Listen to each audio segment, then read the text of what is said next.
Bismillahirrahmanirrahim. Assalamualaikum warahmatullahi wabarakatuh. Saya Yunaiti, guru PAI SMA Negeri 14 Padang. Pada kesempatan ini mau menyampaikan materi tentang pembelajaran. Pada kesempatan ini saya akan menampilkan materi kelas 12 fase F lanjut. Di sini saya mengambil materi di kelas 12 semester 2 tentang pentingnya ilmu kalam. Memahami dasar-dasar akidah Islam. Ketika kita melihat dari tujuan pembelajarannya, yang pertama itu adalah kita bisa mengidentifikasikan dasar-dasar, tujuan, dan manfaat ilmu kalam.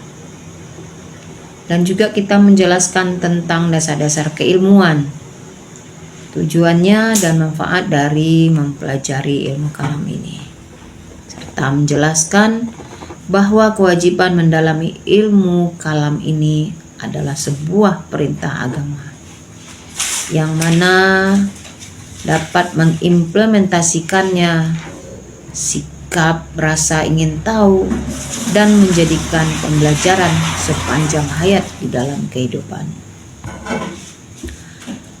Kemudian kita akan mengenal apa itu ilmu kalam. Ilmu kalam itu adalah sebuah bahasan akidah Islam dengan menggunakan dalil-dalil yang logis, dan ada beberapa argumentasi yang berfokus pada mempertahankan keimanan umat Islam dari berbagai tantangan dan pemikiran yang menyesatkan. Kemudian kita harus tahu bagaimana tujuan dari ilmu kalam itu sendiri. Kita akan menjelaskan juga bagaimana memperkuat akidah umat Islam. Kemudian juga bertujuan untuk menjawab suatu keraguan terhadap ajaran Islam. Dan juga kita menangkal pemikiran yang bertentangan dengan ajaran Islam. Terus juga tujuan ilmu kalam itu adalah untuk mengembangkan pemahaman yang logis tentang agama Islam itu sendiri. Setelah kita tahu bagaimana tujuan dari ilmu kalam itu, maka kita akan lihat dari segi ruang lingkupnya ilmu kalam itu sendiri. Di sini kita akan lihat bahwa di ruang lingkupnya itu ada Tuhan, atau ada suatu ketuhanan, ada sifat-sifat Allah, kemudian ada keesaan Allah, dan bagaimana tauhid itu bisa tertanam di dalam diri seseorang. Kemudian kita lihat juga ruang lingkupnya yang kedua, yaitu kenabian. Apa fungsinya nabi itu ada? Apa fungsinya nabi itu diciptakan dan diutus oleh Allah? Dan bagaimana sifat-sifat yang ada pada diri nabi itu sendiri? Nah, di sini kita akan dapatkan bagaimana tentang ilmu kalam ini. Dan juga di sini akan kita lihat bagaimana nanti di akhirat. Nah, akhirat ini adalah di mana manusia itu akan sampai di dalam kehidupannya setelah mati. Di sana ada neraka, ada surga.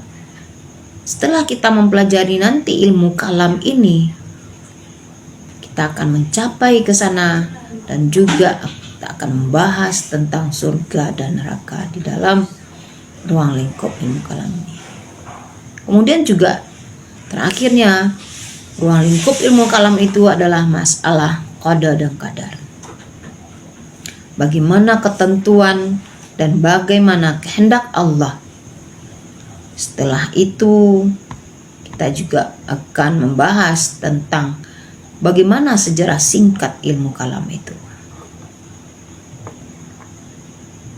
Dan bagaimana munculnya ilmu kalam itu. Dari mana kita bisa tahu? Dari awalnya muncul pada masa awal Islam untuk menjawab tantangan pemikiran. Nah, di sini kita tahu dalam sejarah-sejarah, kita tahu awalnya adalah yang pertama kita akan membaca sejarah Al-Ansari, kemudian sejarah Al-Maturidi, dan banyak lain sebagainya. Sejarah-sejarah yang menyatakan tentang ilmu kalam ini. Kemudian ada beberapa kelompok-kelompok dalam ilmu kalam itu, seperti kelompok Mu'tazilah, kelompok Asy'ariyah, kelompok Maturidiyah, dan banyak kelompok-kelompok yang lain yang tanpa bisa kita sebutkan di sini masing-masingnya. Bagaimana bisa munculnya ilmu kalam ini? Baik, kita lihat juga setelah itu kita akan melihat bagaimana metode-metode di dalam ilmu kalam ini. Tentu kita akan berlandaskan metodenya ini kepada Al-Quran dan hadis.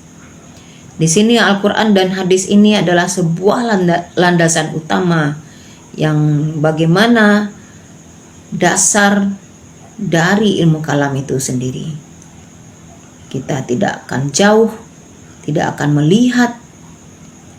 Dari Al-Quran inilah kita bisa mendapatkan gambaran bagaimana ilmu kalam itu bisa kita pahami dan bagaimana ilmu kalam itu benar-benar bisa kita ketahui.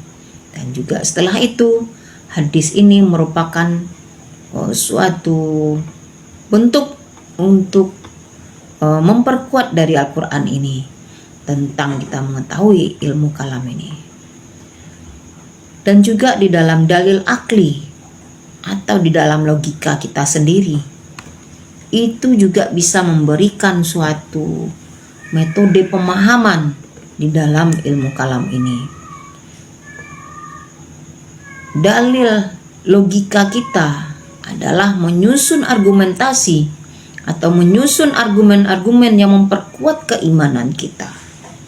Seperti kita berdiskusi, kita berdebat, kita di dalam diskusi ini kita bisa mempertahankan bagaimana kerohanian kita, bagaimana keimanan kita.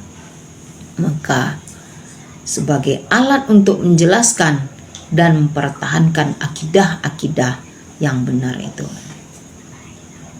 Maka kita tidak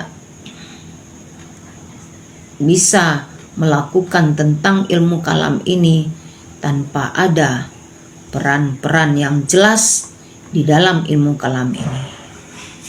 Sebagaimana kita akan bahas nantinya bahwa peran ilmu kalam itu yang pertama adalah menjaga akidah umat Islam dari tantangan-tantangan zaman. Kemudian peran ilmu kalam itu menyatukan umat Islam di dalam pemahaman akidah yang benar. Dan juga tidak lupa kita lihat bahwa peran ilmu kalam itu sendiri menjadikan dasar di dalam pendidikan keagamaan itu sendiri. Kemudian ilmu kalam ini, tantangannya ilmu kalam ini di era modern. Kita lihat sekarang bahwa tantangan ilmu kalam di era modern ini, dan juga kita bisa melihat bagaimana tantangan ilmu kalam di era modern ini sebagai modernisasi dan sekularisme. Nah, di sini kita akan bisa memahami nanti di zaman sekarang. Dan juga tantangan ilmu kalam itu di era modern adalah pemikiran-pemikiran liberal yang meragukan di antara ajaran Islam. Kemudian tantangannya adalah kebutuhan untuk menjelaskan akidah dengan pendekatan-pendekatan modern tanpa mengurangi esensialnya.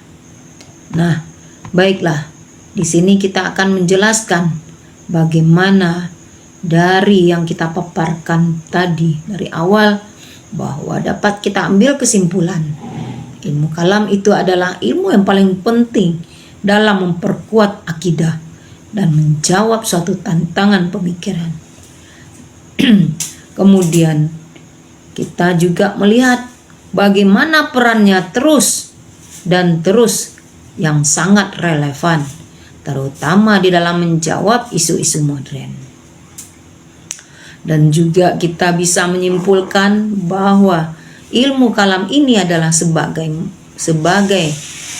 sebagian muslim penting untuk mendalami ilmu kalam agar akidah kita itu kokoh dan kuat dimanapun dan kapanpun kita bisa dan apapun yang kita lakukan.